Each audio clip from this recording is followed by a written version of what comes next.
I think we're stepping into an area where we don't really need to be. Yeah, and I think a point, and as scientists, we need to be humble about the fact that we don't know everything. And we shouldn't pretend to know anything on a lot of questions because climate change is so incredibly complex. The marine system is all these different inputs and circulations and different drivers. And so, you know, we get to the limit of our knowledge. And I think really what you're trying to say is we need to be careful not to go beyond what we know. The great Richard Feynman, the great Nobel Prize winner, it's a beautiful quote where he says that he says, "What is the meaning of it all?" Right? And he says, "In the end, we have to admit that we do not know. But in admitting that, we may have found the open channel." That's the key to science. We don't know. David, what do you think?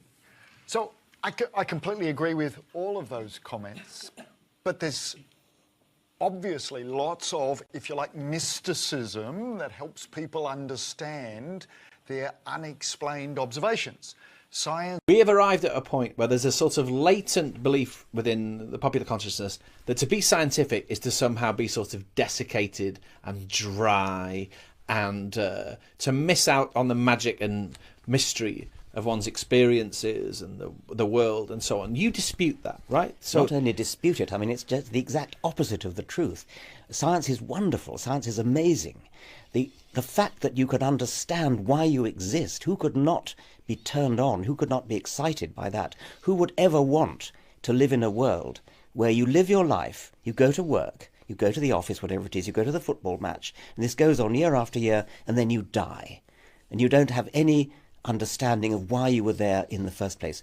That's desiccated, that's dry. What is not dry and desiccated is coming into the world, as it were, awakening in the world, and awakening in the fullest sense of seeing the universe, seeing the stars, seeing down a microscope, seeing what's inside every single cell, seeing what's inside the brain, and marveling at this wonderful gift of life that we have, albeit temporarily, marveling at this gift of understanding why we exist and rejoicing in it for as long as we do exist.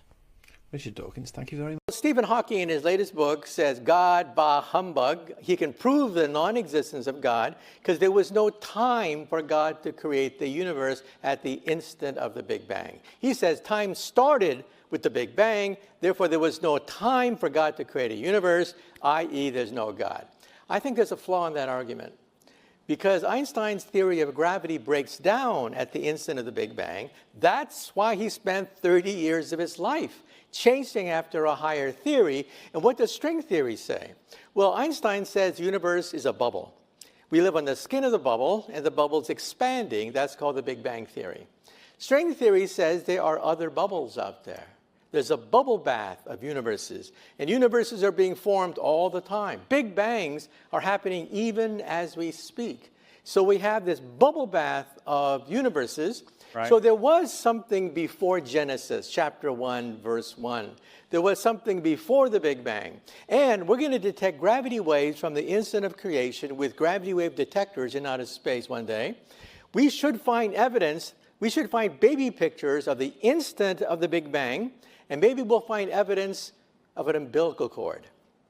An umbilical cord connecting our baby universe to a parent universe. So our universe is just one bubble in a lot of different, like a foam of bubbles. That's right. Okay? We're just one of those bubbles. That's right.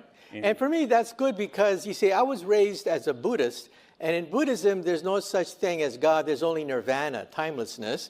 But my parents wanted me to be as American as possible because they were in a concentration camp during World War II.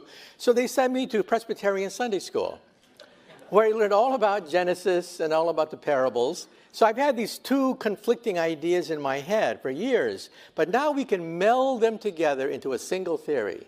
Our universe had a genesis. Our universe had a Big Bang. There was an explosion, but these explosions take place all the time. Universes keep budding off other universes. And what is the universe expanding into? Expanding into another bigger arena, the arena of 11-dimensional hyperspace. Therefore, our bubble is expanding in nirvana. And so here we have a beautiful melding of Buddhism with the Presbyterian religion. There are very remarkable mysteries about the fact that we're able to do so many more things than apparently animals can do, and other questions like that. But those are mysteries I want to investigate without knowing the answer to them. And so altogether, I can't believe the special stories that have been made up about our relationship to the universe at large, because they seem to be too simple, too connected, too local, too provincial. The earth, he came to the earth. One of the aspects of God came to the earth, mind you. And look at what's out there. How can it isn't in proportion.